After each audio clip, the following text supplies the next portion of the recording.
Hey folks, you're looking at the South Fork of the Flathead River just after it's come down from being way up 3 or 4 days ago. The flow's much lower. You can kind of see on the far bank that it's probably down 3 or 4 feet. But back in the outdoors. Thanks for being here, and I appreciate it. A couple of things. People are still buying my books off Amazon and eBay, and you're getting ripped. I saw some prices on there the other day, over $100 for one of my books. Don't do it.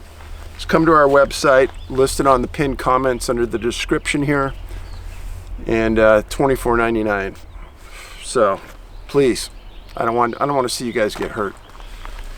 I've got some interesting letters for you. And first one is a comment. It said, Arthur Schopenhauer said the truth about this. All truth passes through 3 stages. First, it's ridiculed. Second, it's violently opposed. Third, it is accepted as self-evident. Now, what's pretty funny about that is, first, it's ridiculed. I've been in this for many years. People that have never read the books like to ridicule it and the facts associated with what I present. And there's many of you that are defending me on these different sites saying, hey, you're not telling the truth. And I tend to think it's people that don't want this information out there and are trying to preserve the lifeline of the National Park Service. I mean, they've been lying to us for years about all kinds of things, but just lately it's been getting worse and worse and worse. I know that the people here in northern Montana are quite upset about what Glacier National Park has done. So one thing that they're doing that's contrary to Montana state law is we have a problem with these certain types of clams that infest our waterways, and they're not natural. So Montana National Parks, Montana Parks and Wildlife have been inspecting. Before you can go into a new lake in a new county, your boat has to be inspected. And if it's inspected and it's found to be clean, then you can put your boat in. Well, the National Park Service, in their infinite wisdom, has said, no, the boat has to stay in dry dock for 30 days. After inspection, then you can go in. Well, that means that you can't use your boat for 30 days. Montana Wildlife says, we don't understand it. And the Park Service won't move back. And this is just Glacier is doing this. So essentially, everyone who has a boat in northern Montana can't use it in Glacier's waterways because of their unreasonable restrictions. Now, they just came out with a statistic that attendance at Glacier National Park for May of this year is up 2%. Well, it's going to be way down now because they've restricted the access so much that you need a permit to go in. So I'm just telling everybody here, do not go to Glacier until you go online and grab a permit. And they're very hard to get. So, for what it's worth. So, they ridiculed me. Some have been violently opposed. And some people have gone online claiming to be experts. And anyone who has read my books will know quickly that these people have never read it, or they're misquoting it abhorrently. Don't know quite how to get past that. So what you're going to see in a few minutes here is there's some guys floating the river and they're fishing. Hard to say how they're doing, but just sitting here, I've seen probably 10 fish rise. So there's bugs on the water right now, probably good eating, and I'm guessing these guys are doing okay. So the first letter I'll read it to you here. My name is so-and-so. I came across Missing 411, The Hunted, during COVID. I've been listening to various podcasts featuring Dave over the last several months. Intriguing work. I wanted to share 2 stories from my own experience as well as ask a few questions. First of all, I live in Utah. Before this, I lived in Minnesota and I grew up in rural North Dakota. I grew up exploring large tracts of empty land. I remember wandering around in the middle of winter, minus 20 degrees, carrying my BB gun as if I were on some survival mission. I'm a pretty avid solo hiker today. There is an area in west central Minnesota called the Tamarack Wildlife Refuge. Evergreen and birch trees, stands, grasses, wild rice, beads, lakes, and bogs with some hills that make up this area.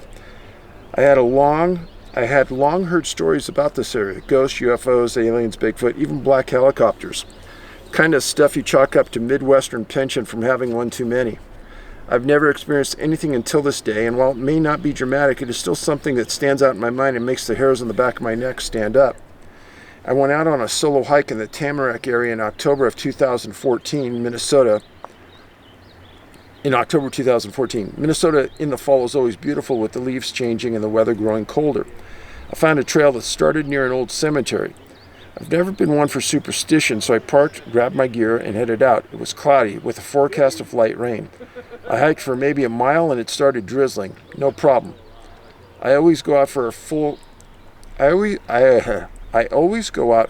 kit with anything to rain to potential emergency situations. I donned my rain gear and kept hiking. Everything was just fine until I rounded a bend. Then I stopped and looked up from my hood, expecting to see someone. You know what, feeling like someone is watching, but no one is there. Yeah, I've had that feeling. I don't get this feeling much thought, but the feeling grew persistently in my mind. So like I said, these guys are floating the river, fishing. So this area of the Flathead, you can't guide on it. So this is only private individuals that can float this. So what you do is you have to go back and forth with a friend, and you row for a while, then he rows, and then you row. And it'd be kind of cool if we see him catch a fish, but it's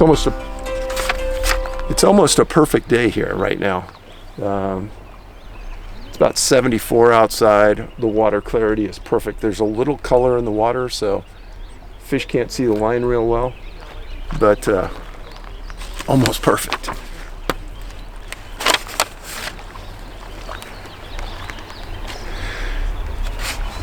So I didn't give this feeling much thought, but the feeling grew persistently in my mind that someone was watching me. I like to think that I have a logical mind, so I thought that maybe it was because my hood was obscuring part of my vision. Some sort of mild paranoia originating from the perception of having limited senses.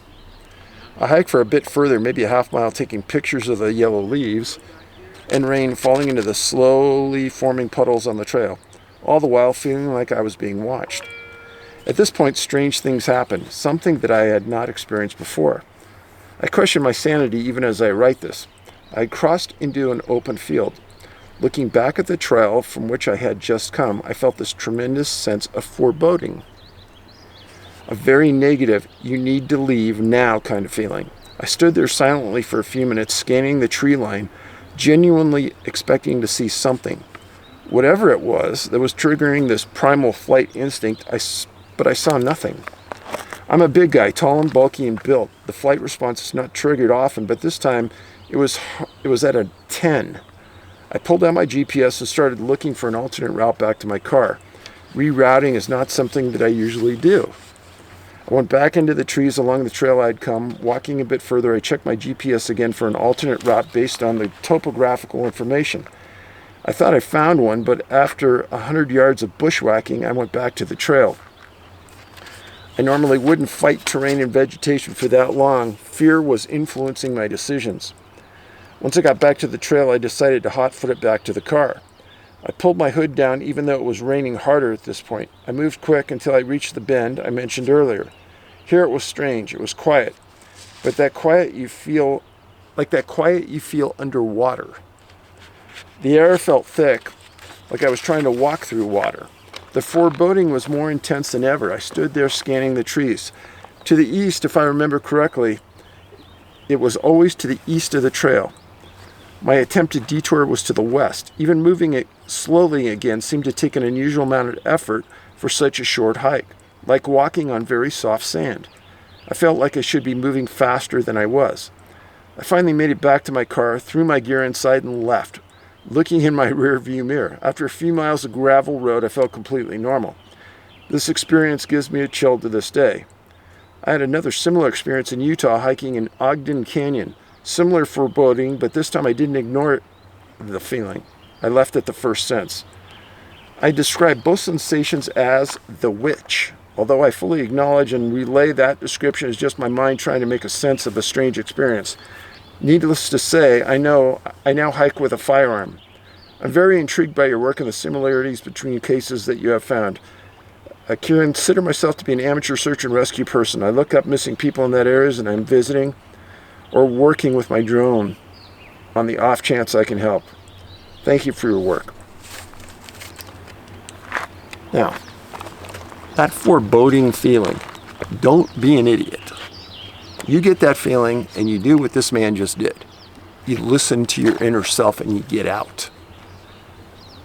I've been in some positions where getting out wasn't so easy, and myself and the person I was with, a hunting partner, we sat on each side of a tree for a long time. We kind of protected each other's back, and eventually it went away.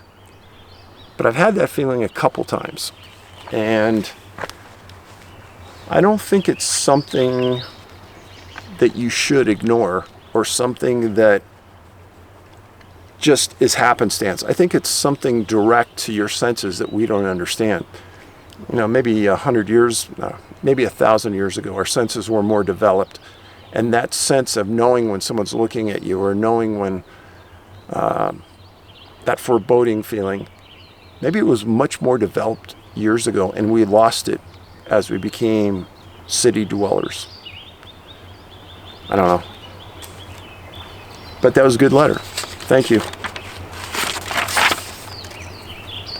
Next letter. My name is blank. A little bit about me. I'm 29 years old and an extremely active and fit individual. I love the woods. The peace, the tranquility, and the beauty of nature has always embedded in me a deep love and a reverence for the outdoors. In fact, I'm scheduled to visit Yosemite National Park and the Redwood Forest Chain in early August with my girlfriend. Currently, I'm studying and preparing for the Pennsylvania bar exam scheduled at the end of July. I earned my JD in early May after 3 of the most mentally taxing years in my life. And that's where you come in, my friend. Well, first of all, thanks for getting through those 3 years. I have a lot of friends that are attorneys, and they always told me that first year weeds out the men from the boys and the women from the girls. That first year is really brutal. And so, hey, congrats. I recently became enthralled with your work. The combination of the stories of the missing persons, the beautiful national parks, the want for understanding, the mystery, and the open-mindedness, it intoxicates my brain in the best way possible. I love it. It has been an amazing and a much-needed respite from the shitty, no-good, brutal days of bar prep. Well said. However, I want to touch on something else that is even more powerful and has had an even greater impact on my life. Not just your own personal insight on life, but especially your personal stories about and tributes to Ben's life. I'm almost certain that the wound is still fresh. Oh, it is. I hope I am not needlessly opening it back up in some way. Nonetheless, I feel it important to share my message with you. I'll try to keep this as concise as I can. I see a lot of myself in Ben. I've struggled with varying degrees of various mental illness issues my entire life. I still struggle to this day, though I have never taken a substantial step towards ending my life or even truly and seriously considered it. I have had it very, very bad days many, many times and consciously appreciate the risk. This is all kept inside and has always been kept inside. I don't tell anyone. The battles are constant and they can be grueling. Yet I consider myself tough as nails and am able to focus and function at a high level. But that appreciated risk is always creeping. I can feel it in my bones at times. But Dave, it doesn't make sense. It is not based upon trauma. I have a loving mom and father, brothers and sisters, great friends, and an amazing caring girlfriend. I've never been abused. I am, humbly of course, an attractive fella, quite gregarious and more academically intelligent than the average guy. I have a deep need for knowledge and understanding. God, sports, politics, personalities, biology, metaphysics, Bigfoot, life, a lot like Ben. And apparently me and Ben are not anomalies, not by a long shot. What the hell is going on? Why are so many people struggling? Intelligent people, kind people, empathetic people, normal people. In the richest nation in the history of the world, and in the aggregate with by far the highest overall quality of life, how does that make sense? Something isn't aligning. There's a glitch in the system of peace and harmony in the U.S., so to speak. I think you and Ben are right. There must be some sort of spiritual crisis going on in the United States. In the minds of the young, especially, but also the old. I think that is almost certainly a key factor in the nexus between mental health issues and making that ultimate decision.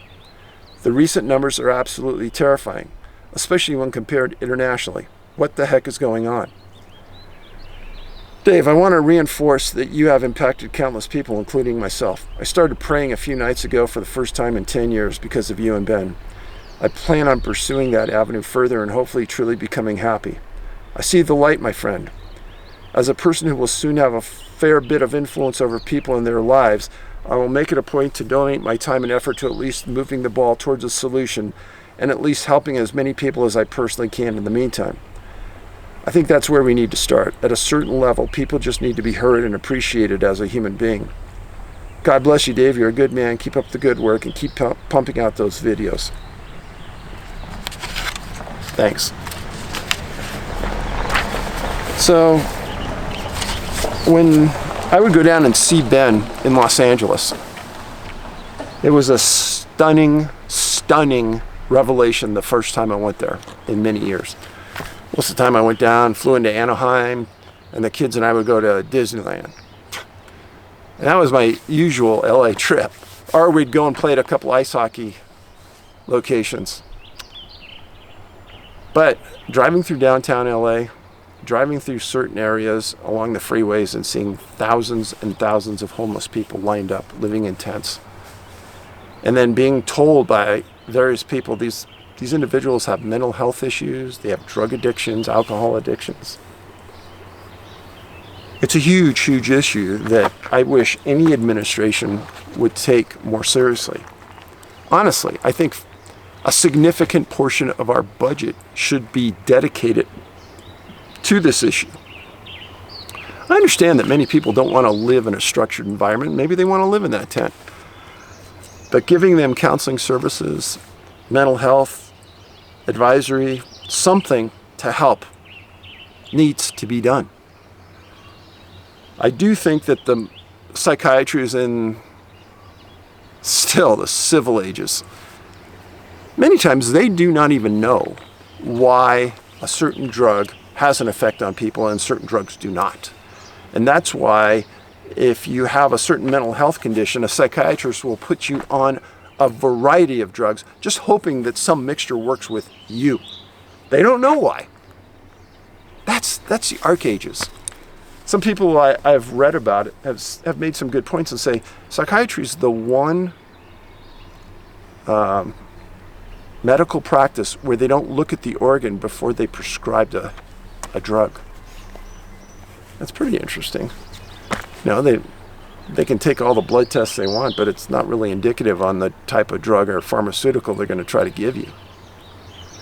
Ben was that type of person who read everything he could about psychiatry and about pharmaceuticals.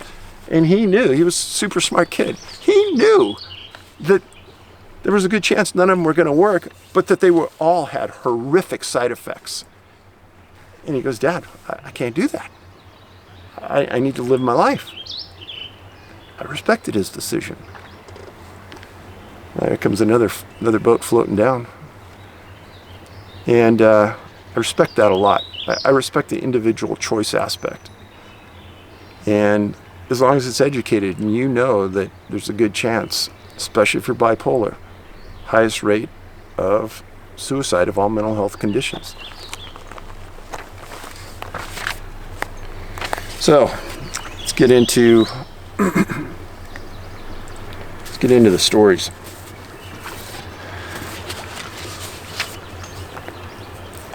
So the first story deals with location. We're going to talk about Idaho today. Ryan Hoefliger, 2 years old. January 1st, 1984, he lived in Hayden Lake, Idaho. Now, Hayden Lake is just outside of Coeur d'Alene. And I'll show you the map here.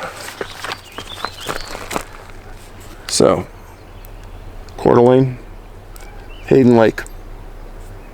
And there's Ryan. He lived in a residential community with his mom and dad and sister.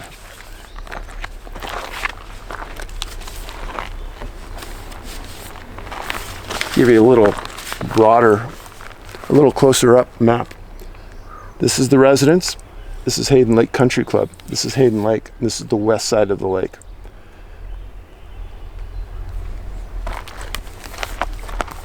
I'll let you look at this while I talk for a bit. So, get an understanding. Family lived on a place called East Dakota Road. And on January 10th, 1984, there were 4 people in the residence. And they knew they lived in a really, really, not an expensive area, but a very safe area, nice area. And they knew that they had a problem with their front door lock. Ryan was 2 years old and his crib broke, so he was sleeping with his sister, Shauna. They went to bed, everything was fine. They had a Doberman Pinscher in the backyard. Very vocal dog, aggressive, protective oriented. Well, at about 5 a.m., Shauna wakes up, uses the restroom, comes back to bed, and sees Ryan between where she's sleeping and the wall. And she goes back into bed and goes to sleep. At 7:30 in the morning, she wakes up, and Ryan's gone. Well, she looks through the house, can't find him. All the doors are closed. And she wakes her mom and dad and they start searching. And they can't find him. All the doors are closed. Front door lock was broken, but it was closed. And the dog never barked. So they search the yard, they search the neighborhood, aren't finding anything, and they call the sheriff. Sheriff shows up, and one deputy right away decides, hey, this is bad. Calls for the reinforcements, and the Army arrives. I mean, not the Army in a real sense. I mean, many deputies arrive, and they start searching. Well, Ryan was wearing pajama bottoms, pajama tops, no socks, no shoes.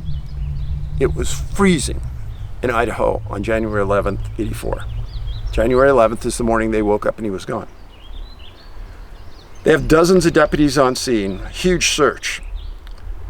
7 hours later, after they wake up, Ryan is found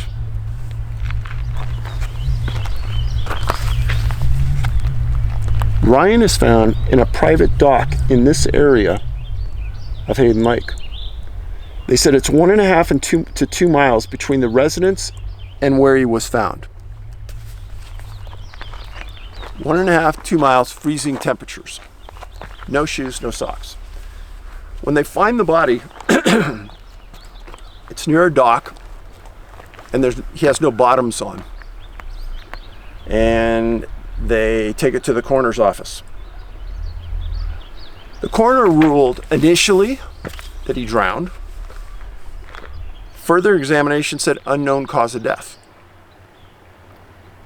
Well, as the deputies are there, they notice that the dog is real lethargic. They're Doberman. They were so concerned about it that they had the dog drug tested to see if he was given something to make him sleepy so this could occur, and he wasn't. The daughter stated that she never heard anything. The parents never heard anything. The doors were all closed, and they said that Ryan could open the door, but didn't know how to close it. He was found with a different diaper than what he left with. There was a huge investigation.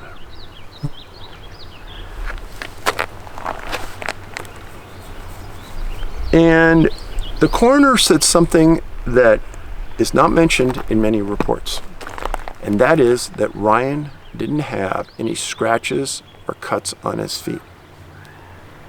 His parents said there would be no way he would walk in that cold weather without shoes and socks and a coat on. He would never have left the house. Now let's think about this. You've got a dog that's very vocal, very vocal. So, somebody coming into your house, a new scent in the air, the dog's gonna bark. Never barked. Why didn't Shauna hear her brother get up? Makes no sense. Personally, people in Idaho, there's a large percentage of residences that own guns. You got to be a complete psycho to go into somebody's house and do this in the middle of the morning, right at the time people are waking up. Shauna was already up, but she didn't hear anything. Why not? So, none of this really makes sense in a standard criminal sense. But as somebody who's been involved in MUFON for many years, I know that many people who are abducted are later found with clothing on incorrectly, clothing missing, the wrong clothing on. Ryan's found with a different diaper, only 7 hours after he disappeared. Doesn't make sense. What happened? So, that was in Hidden Lake. Talk to you about another case, and I can guarantee you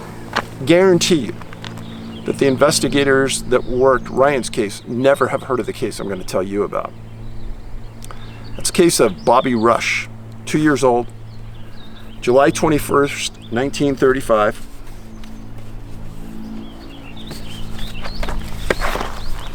That's Bobby. So, his parents were from Athol, A-T-H-O-L, and they were with other friends, and they were going to go pick huckleberries in an area of Upper Sage Creek, about 8 miles from where Ryan disappeared. So let me explain this to you. Bobby Rush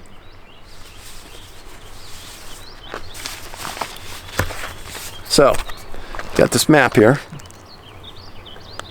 Ryan, Rush, 8 air miles. This area right here, super rugged still.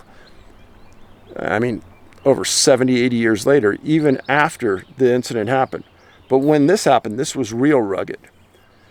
Now, in my books, I've talked about subsections of people who disappeared. One is berry pickers. They disappear a lot. And the number one berry that they're picking when they disappear, huckleberries. So, Bobby was born in Wyoming. His dad was a logger in Idaho. And they went with these friends to pick huckleberries. Well, Bobby was playing with other kids from the other family, and the adults were picking huckleberries. They turn around, they come back, can't find Bobby. They look everywhere, Bobby's not there. They call the sheriff, and pretty soon they have 300 CCC workers and 200 private citizens are combing the mountainside. This is an area called Upper Sage, S-A-G-E Creek. Well, right away the searchers looked at the creek, as I would, and they noticed that there was huge wood jams along several sections of the slow-moving creek, and they realized Bobby didn't go in the creek, his body would have been picked up by the log jam. So, where'd he go? Well, they're starting to get frustrated. This was on July 21st, 1935. On July 27th, this case has had huge publicity throughout Idaho. The family gets a letter saying, quoting, "Your baby is okay, don't worry." And it's sent from a railroad train from Spokane to Pendleton, Oregon. Weird. But you know what, folks? These big cases of children that disappear, it brings out all the kooks in the world. I remember Alan Adadero, great friend, he and I talk all the time.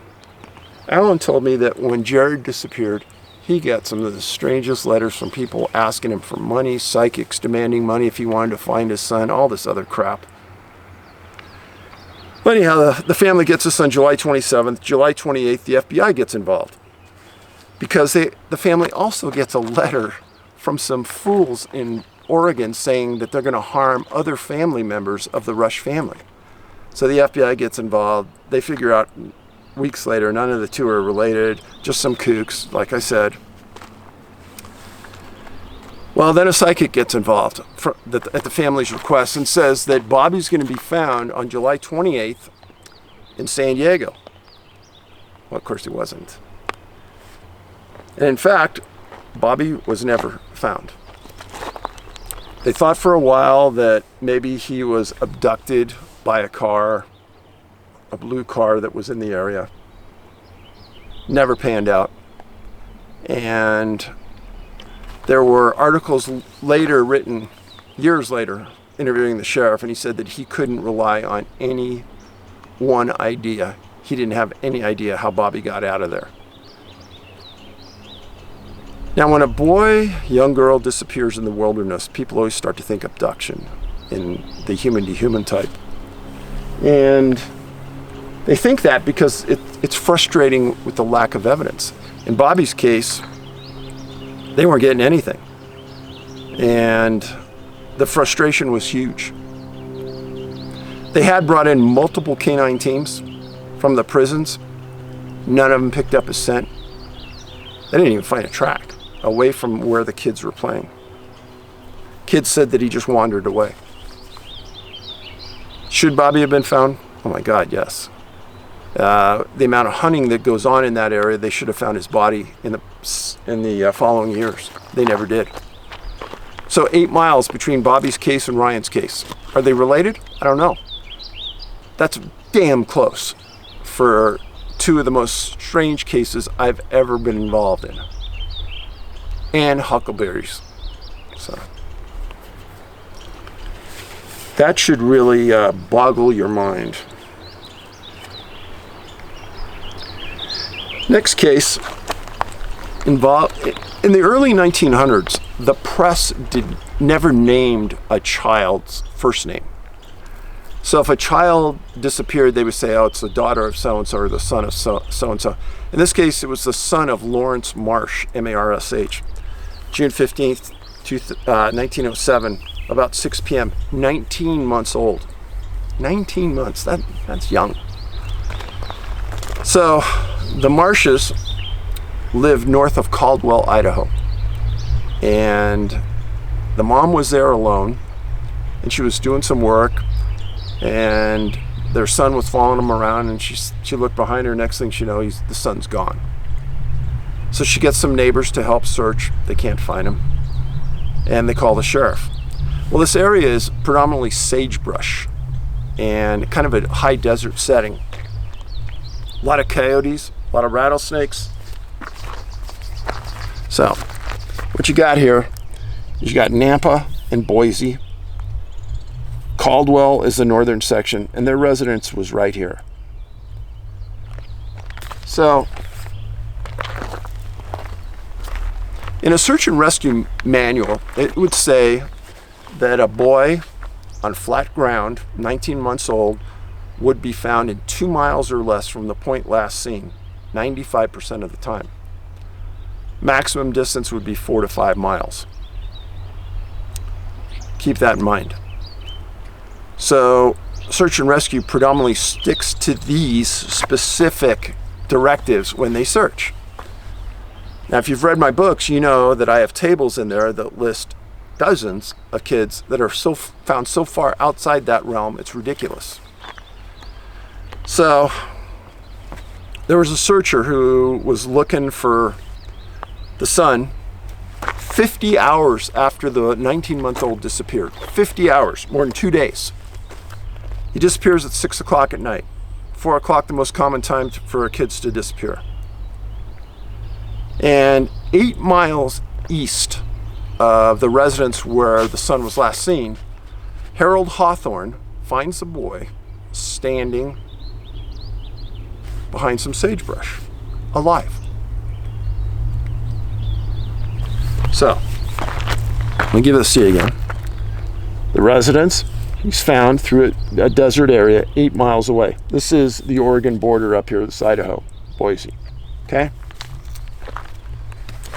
Now, let me read you directly from the articles because it's important. The searcher said the boy had slept considerably, apparently, since he was not sleepy when he was found. Important point. Kids will, I don't care where they are, if it's dark, sleep time, 95% of them are going to lay down and sleep. And they're not going to walk at night because they're afraid of the dark. They're little kids. And when they get up, they'll start walking again. 19 months old. So if during those 2 days, the son had slept, let's just say 8 hours. That's 16 hours of the 50 that he is sedate, not doing anything. So a little boy, 19 months, is going to cover 8 miles through the desert with no food and no water. At 72 hours, people are going to die from lack of water. That's what statistics say. And children don't have the same capacity as adults. Their life will end sooner. Keeping this in mind, so he has no water, 50 hours, and he's described as vibrant. He had slept. The prison had sent 4 different dogs, and they couldn't pick up a scent in this region of the desert. And they couldn't find any tracks. How did the Marsh son get there? It's so far off the realm of search and rescue, it's ridiculous. Read you another section. It says Harold Hawthorne finally found the little one 8 miles east of its home. He was searching in that direction with a party, but first turned back, declaring the child could not have traveled so far. But they decided to push on until finally they found the baby. See what I'm saying? It made no sense to them that he was that far. 4 times the distance of a standard child, 95% of the time located. What's going on? If you think that somebody would have picked him up in this area, there were no roads in that area. So it was all high desert, nothing out there. And each one of the times I describe these incidents to people, or to an audience, I explained to them that in the articles it said that there were a lot of rattlesnakes, there were a lot of coyotes, scorpions, deadly spiders, and these kids never get bit. How is that? They never get attacked. How is that? I don't understand. I can almost guarantee if you and I went to sleep, laid down in the desert, we'd have things crawling on us probably. So what really happened? I give you this information because I want you to be a critical thinker. And they're just filled with facts. I'm not giving you a lot of opinions of what happened because I don't know what happened. I could tell you something strange did happen here. Something so far outside of normal that it can't be considered routine. The other thing I say is that for Harold Hawthorne to travel that distance and to keep going when his inner self told him to stop, did he get a subliminal message, mind speak, telling him to keep going to find the boy? I don't know. But I think that has to be thought of. So, Ryan Hoefliger, Bobby Rush, son of Lawrence Marsh. 3 cases. Baffling. I want to tell you that I really appreciate you being here. I'm going to keep doing these. I love getting into the outdoors. Clears my mind. It's a little more complicated doing this in the outdoors, but hey, what the heck? If you guys enjoy it, and I always hear that you guys do. So, in the meantime, if you know someone who's going to the outdoors, tell them to carry a personal locator beacon with them all the time if they're hiking, and tell somebody where you're going. Enjoy the outdoors. It's our our property. It's our world. We need to get out there. I'll give you a little scan here of the area so you can kind of see where we're at. Maybe get a little different view. So that's a little bit upstream. On the far bank over there, it's really wild.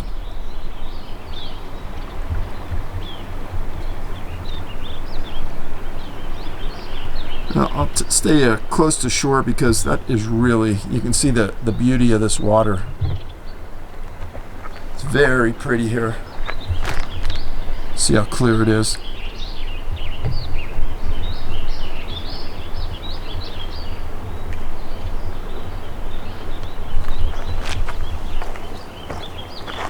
I've been pretty lucky. It's peaceful, quiet.